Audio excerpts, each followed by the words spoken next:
ఇంకొకటి అంతే కాన్ఫిడెంట్గా చంద్రబాబు ఈరోజు ఉరవకొండ రా కదిలిరా సభలో రాబోయే 74 రోజుల్లో రాష్ట్రానికి పట్టిన శని వదిలిపోతుంది, అధికారం మారబోతుంది, టీడీపీ అధికారంలోకి వస్తుందని తెలుగుదేశం కార్యకర్తలను ఉద్దేశించి ఆయన ప్రసంగించారు.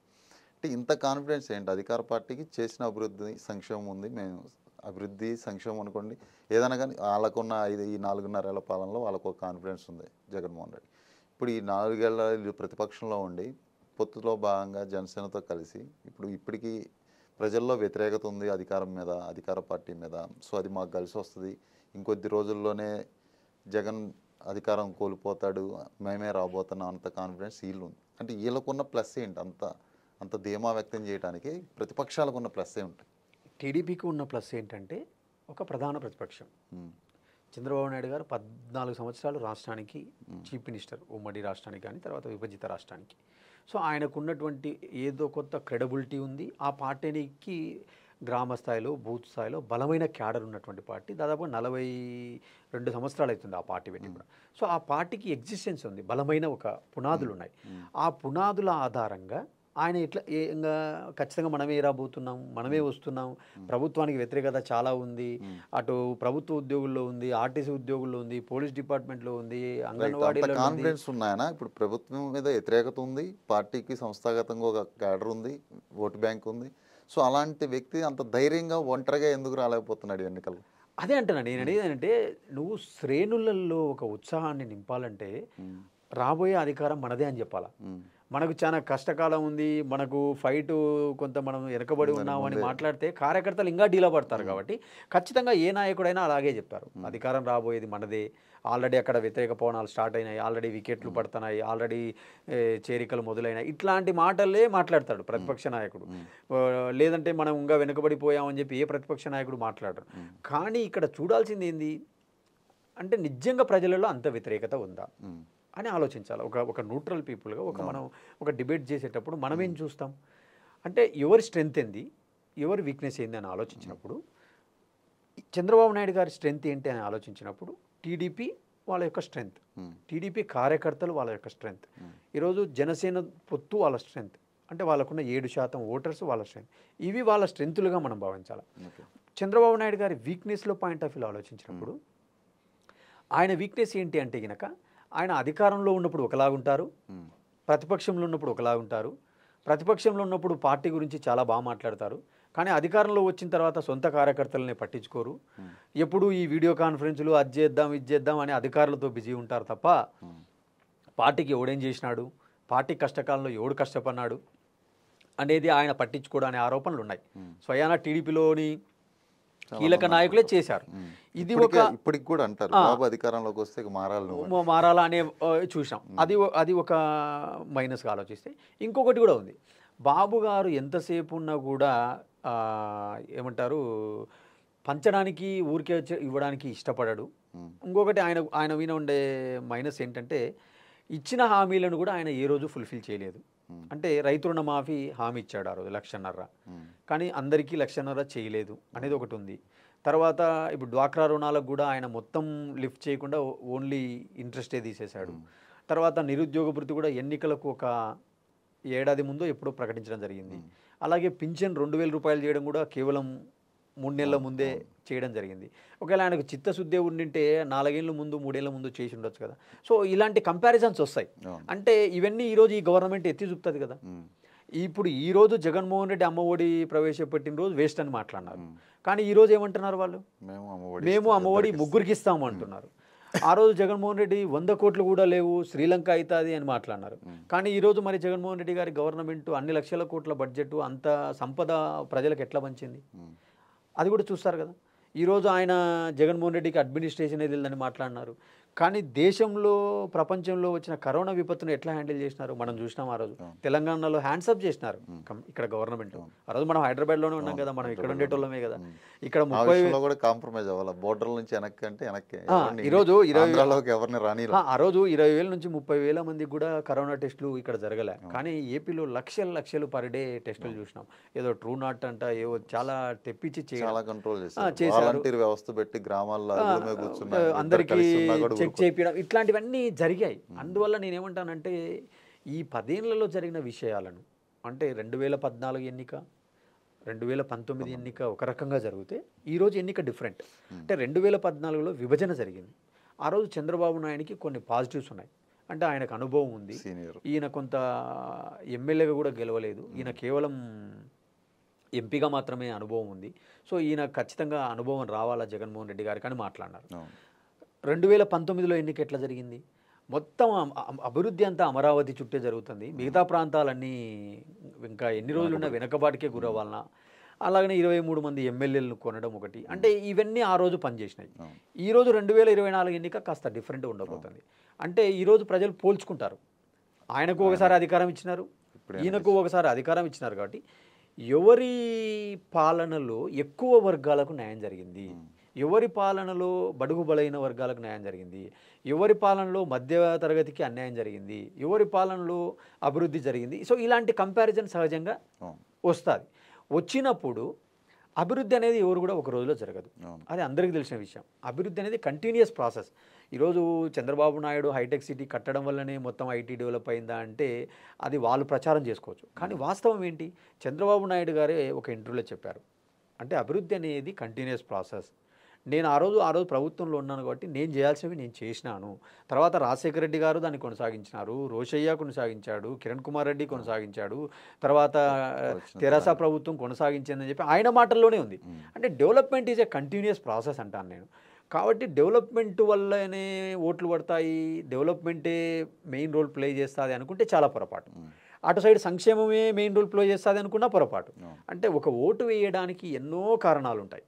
అదే నేను ఇందాక అన్నాను కదా, ఒక సంక్షేమమే చూసి జగన్కు ఓట్లు పడతాయి అనుకుంటే అభ్యర్థులను మార్చాల్సిన అవసరం లేదు. కానీ అభ్యర్థులను మారుస్తున్నాడు అంటే అర్థం ఏంటి? అంటే ఖచ్చితంగా తప్పులు ఉంటే సరి చేసుకోవాలి. సో ఇలాంటి ఒక మెకానిజం, ఇలాంటి వ్యూహాల జరుగుతున్నట్టుగా మనం చూడాలి. సో వాటికి ఈరోజు శంఖారావం పూరించారు. సో టీడీపీ కూడా అభ్యర్థులను ప్రకటించి పొత్తులపైన క్లారిటీ వస్తే మనం ఇంకా కొంత బాగా అసెస్ చేయొచ్చు. అంటే ఎవరికి విజయ అవకాశాలు ఉన్నాయి, ఎవరికి బలాబలాలు ఇంకా కొంత పెరిగాయి అనేటువంటి అంశాలలో ఇంకా కొంత స్పష్టత వస్తుంది అనేది నా భావన.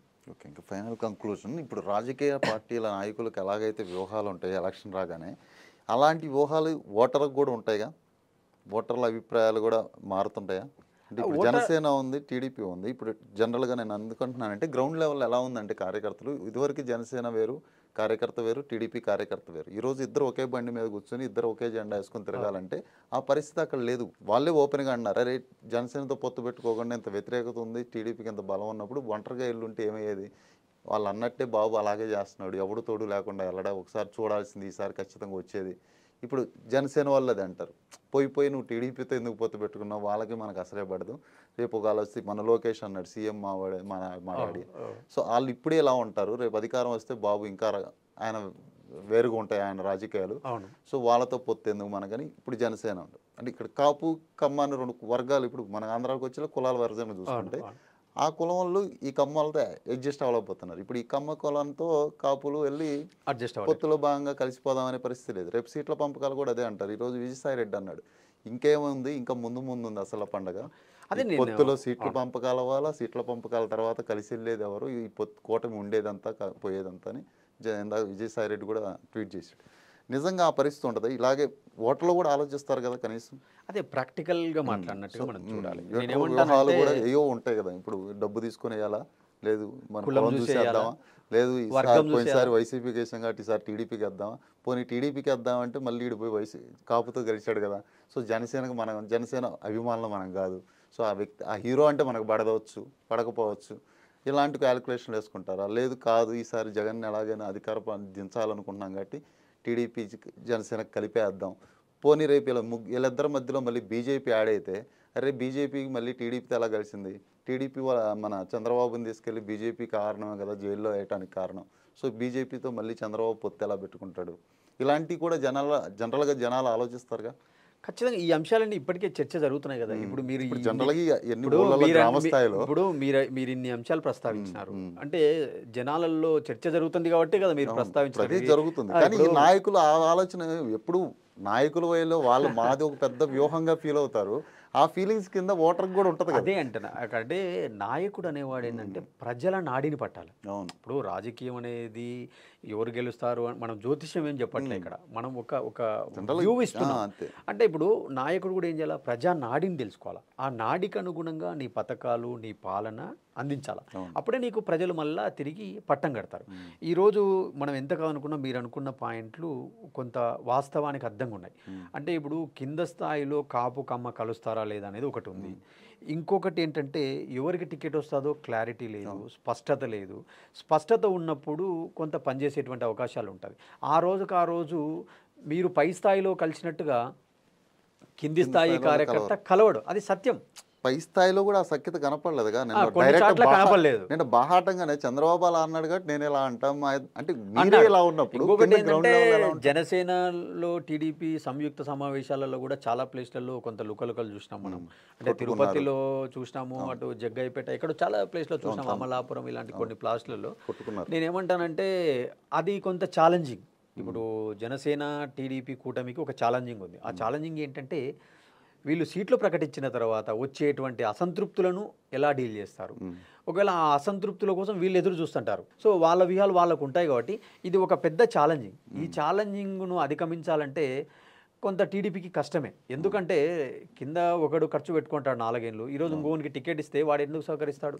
అంటే వాడు ఏమనుకుంటాడు, వాని కింద పనిచేసిన వాళ్ళు అరే ఈడు మన కులమోడు మనవాడని పనిచేసినాం. ఇందాక మీరు అన్నారు కులం ప్రభావితం చేస్తుందా, లేకుంటే వర్గం ప్రభావితం చేస్తుందా, ప్రాంతం ప్రభావితం చేస్తుందా, బీజేపీ ప్రభావితం చేస్తుందా, డబ్బు ప్రభావితం చేస్తుంది. ప్రభావితానికి చాలా కారణాలు ఉంటాయి. కానీ అన్నిటికంటే ఏపీ రాజకీయాల్లో ఎక్కువ ప్రభావితం చేసేది కులము, వర్గం.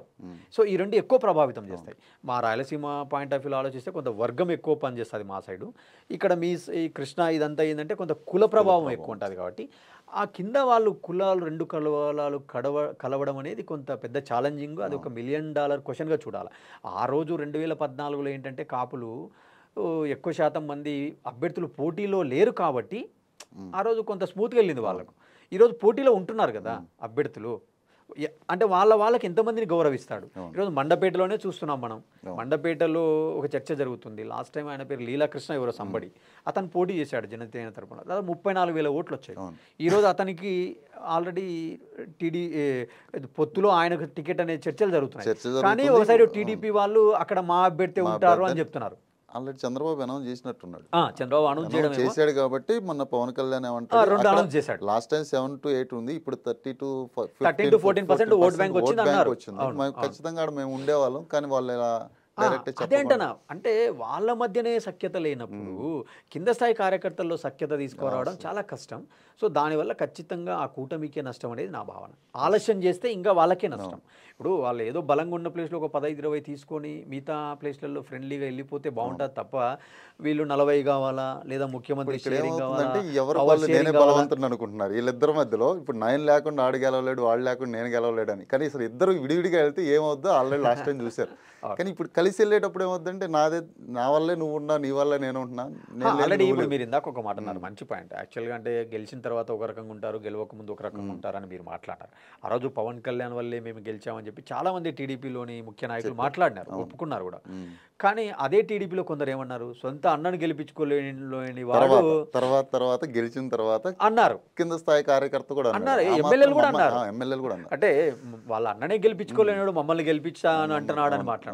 మళ్ళీ అదే వ్యక్తులు ఈరోజు ఏమంటున్నారు, పవన్ కళ్యాణ్ కలిసినాడు మాతో బలం అంటున్నారు. అంటే వాళ్ళు తెలుసుకోవాల్సింది ఎవరు తెలుసుకోవాలి ఇక్కడ, పవన్ కళ్యాణ్ తెలుసుకోవాలా, జన సైనికులు తెలుసుకోవాలా. అంటే మీ అవసరం ఉన్న రోజు వాళ్ళు మిమ్మల్ని పైకి లేపుతున్నారు, మీ అవసరం తీర్తానే మిమ్మల్ని కరివేపాకులాగా పక్కన పడేస్తున్నారు. అలాంటప్పుడు మీరెందుకు ఒకరి పల్లకి మోయాలా? ఒక 2 ఎన్నికల్లో మీరే సొంతంగా గెలుపో ఓటమో మీరే దిగుతే, బలమైన పోటీలో దిగుతే మీకంటూ ఒక ఎగ్జిస్టెన్స్ ఒక ఏర్పడుతుంది కదా. అదే నేను ఎగ్జాంపుల్ చెప్తాను మీకు. తమిళనాడులో మన విజయకాంత్ గారు చనిపోయారు. ఆయనకు సంబంధించిన పార్టీ విషయంలో చూసినాం. మొదటిసారి పెట్టినప్పుడు తప్ప ఎవరు గెలవలే. నెక్స్ట్ టైం వచ్చేసరికి వ్యూహాలు మార్చుకొని జైలలతో పొత్తులో పోవడం వల్ల దాదాపు 28 స్థానాల్లో గెలవడం జరిగింది. అంటే అట్లా వ్యూహాలతో మారుతూ ఉంటే పార్టీ స్ట్రాంగ్ అవుతుంది. మీకు ఏ వ్యూహం ఉంది? ఇప్పుడు ఒకసారి అభ్యర్థుల మెట్లే, ఒకసారి పొత్తులో పోలే, మళ్ళా ఇప్పుడు పొత్తులో పోతున్నారు. అంటే మీ దగ్గరే మీ క్లారిటీ లేదు. అలాంటప్పుడు ఓటర్లు ఎట్లా అట్రాక్ట్ అవుతారు? ఇప్పుడు రాజకీయాల్లో ఒకటి ఉంటుంది స్వామి, ఒక సామాజిక వర్గం ఓట్లేస్తే నువ్వు సీఎం కావు, ఒక వ్యక్తి సీఎం కావాలన్నా, ఒక సినిమా బ్లాక్ బాస్టర్ కావాలన్నా సమాజంలోని అన్ని వర్గాల ప్రజలు అందరూ ఆదరిస్తేనే ఆ వ్యక్తి పవర్లోకి వస్తారు. అన్ని వర్గాల ప్రేక్షకులు ఆదరిస్తేనే ఆ సినిమా బ్లాక్ బాస్టర్ అవుతుంది. కేవలం మేము ఆ 34 నియోజకవర్గాలను పెట్టి రాజకీయం చేస్తాము, కేవలం మేము ఆ కులముని నమ్ముకొని రాజకీయం చేస్తామంటే ఇప్పుడు కర్ణాటకలో కుమారస్వామి లాగా ఉంటుంది. అంటే ఏదో బై ఛాన్స్ వచ్చి బై ఫ్లూక్లో వచ్చి హంగ్ వచ్చినప్పుడు ఇట్లాంటి వాళ్ళకి ఛాన్స్ ఉంటుంది తప్ప ఖచ్చితంగా వీళ్ళు అబ్జల్యూట్ నెంబర్కు రాలేరు అనేది స్పష్టం. అంతే. చంద్రబాబు ట్రాప్లో జనసేన అని పడ్డాడు, కానీ జన సైనికులు పడరని నేను అనుకోవటం. జన సైనికులు పడరనే చూద్దాం.